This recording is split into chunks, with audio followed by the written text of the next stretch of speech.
Welcome to news hour. Present BJP MP Lakshman మీడియాతో మాట్లాడుతున్నారు. Live లో చూద్దాం. వర్గాల యొక్క శ్రేయస్సు నిమిత్తం తీసుకున్నటువంటి నిర్ణయం ఇది. చరిత్ర పుటల్లో సువర్ణ అక్షరాల్లో లిఖించేటువంటి రోజు 30 ఏప్రిల్ కాబోతోంది. అంబేద్కర్ గారు రాజ్యాంగంలో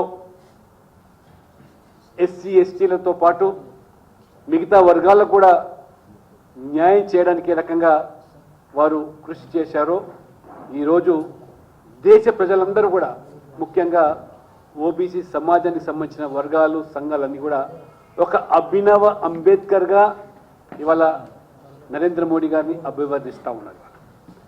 ఇవాళ కాంగ్రెస్ పార్టీ రేవంత్ రెడ్డి గారు ముఖ్యమంత్రి గారు మాట్లాడుతూ తెలంగాణ రోల్ మోడల్గా ఏదైతే కొనసాగిందో దేశంలో కూడా ఇదే పంతాల్లో కూడా ఈ కులగణన జరగాలని చెప్పి వారు హితూ పలుకుతూ ఉన్నారు. రాహుల్ గాంధీ సైతం కూడా ఇవాళ మొసలి కన్నీరు కారుస్తూ ఉన్నారు. ఓబీసీల పట్ల ఓబీసీ యొక్క శ్రేయస్సు దృష్ట్యా మరి మా ఒత్తిడి వల్లనే ఈ ప్రభుత్వం ఈ నిర్ణయం తీసుకున్నది. నేను సూటిగా అడగదలుచుకున్నాను ఇవాళ రాహుల్ గాంధీ గారిని. సరే, రేవంత్ రెడ్డి గారు అయితే కాంగ్రెస్కు కొత్త, వారి డిఎన్ఏలో బహుశా కాంగ్రెస్ లేదు. వారు అసలు కాంగ్రెస్ చరిత్ర తెలుసుకోవాల్సిన అవసరం ఉంది. 60 సంవత్సరాలుగా ఈ దేశాన్ని పాలించినటువంటి మీరు ఎందుకు కులగణన చేపట్టలేదో ముందు ఈ సమాజానికి దేశానికి జవాబు చెప్పాల్సిగా నేను డిమాండ్ చేస్తాను.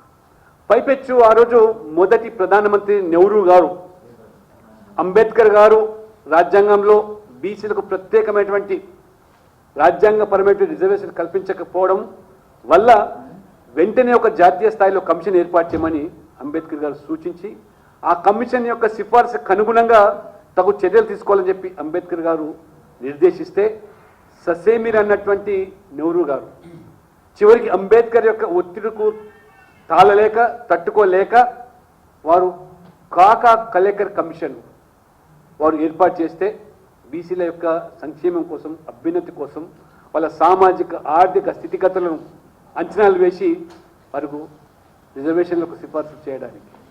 కానీ 2 సంవత్సరాల్లో నివేదిక ఇస్తే ఆ నివేదికను 1952లో కనీసం పార్లమెంట్లో చర్చ పెట్టకుండా బీసీల యొక్క సంక్షేమం కోసం ఇచ్చిన సిఫార్సుల మీద ఏ రకంగా 17 సంవత్సరాలు నెహ్రూ గారు ప్రధానమంత్రి కొనసాగినా మొత్తం చెత్తబుట్టలో పడేసినటువంటి చరిత్ర ఈ నెహ్రూ గారిది, కాంగ్రెస్ పార్టీ. అంతటితో ఆగలేదు. నెహ్రూ గారు ప్రధానమంత్రి హోదాలో వివిధ రాష్ట్రాల యొక్క ముఖ్యమంత్రులు లేఖలు రాసి ఈ దేశంలో కులాల పేరు మీద రిజర్వేషన్లు కనుక ఇచ్చినట్టయితే ఈ దేశం మరి కులాల పేరు మీద ముక్కలవుతుంది, అంతేకాదు 2వ శ్రేణి పౌరులు ఈ దేశం తయారు చేస్తున్నది. మరి ముఖ్యంగా ప్రభుత్వ మరి ఉద్యోగాల్లో ఈ రిజర్వేషన్లు కనుక ఇచ్చినట్టయితే మరి ప్రతిభ మరి ఆ రకంగా దెబ్బతింటుందని చెప్పినటువంటి వ్యక్తి పండిత్ జవహర్లాల్ నెహ్రూ గారు.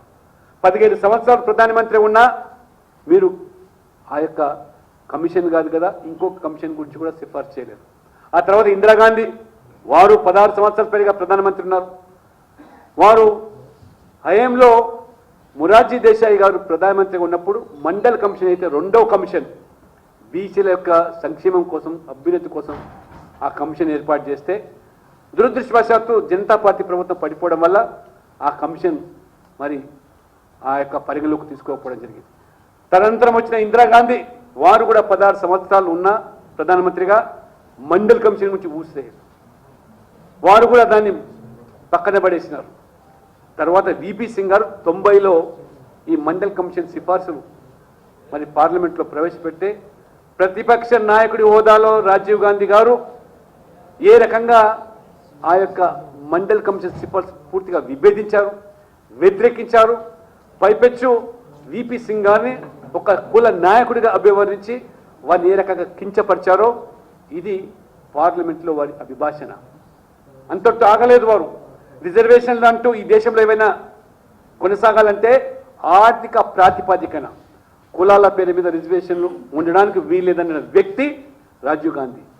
ఆ రకంగా మీరు మండల్ కమిషన్ విభజించే చరిత్ర మీది. కాబట్టి కాంగ్రెస్ చరిత్ర మొదటి నుంచి కూడా బీసీల యొక్క హక్కులను కాలరాయడం, బీసీల యొక్క రిజర్వేషన్ అణిచివేయడం జరిగింది. కానీ ఈరోజు రాహుల్ గాంధీ ముసలి కన్నీరు కారుస్తూ ఈ రకంగా 2010లో యూపీఏ ప్రభుత్వం కొనసాగుతున్నప్పుడు, మన్మోహన్ సింగ్ గారు ప్రధానమంత్రిగా ఉన్నప్పుడు, ఆ రోజు ఒత్తిడి వచ్చినప్పుడు అదే భారతీయ జనతా పార్టీ రాజ్నాథ్ సింగ్ గారు, అరుణ్ జైట్లీ గారు, సుష్మా స్వరాజ్ వారు ప్రస్తావించారు, మీరు చేపట్టేటువంటి జనగణనలో ఖచ్చితంగా కులగణన జరగాలని చెప్పి ఒత్తిడి తెస్తే సరే అని చెప్పి మరి ఏదైతే రాజ్యాంగానికి లోబడి 246 ఆర్టికల్కి అనుగుణంగా జనగణనలో భాగంగా కులగణన చేపట్టకుండా ఏ గ్రూప్ ఆఫ్ మినిస్టర్స్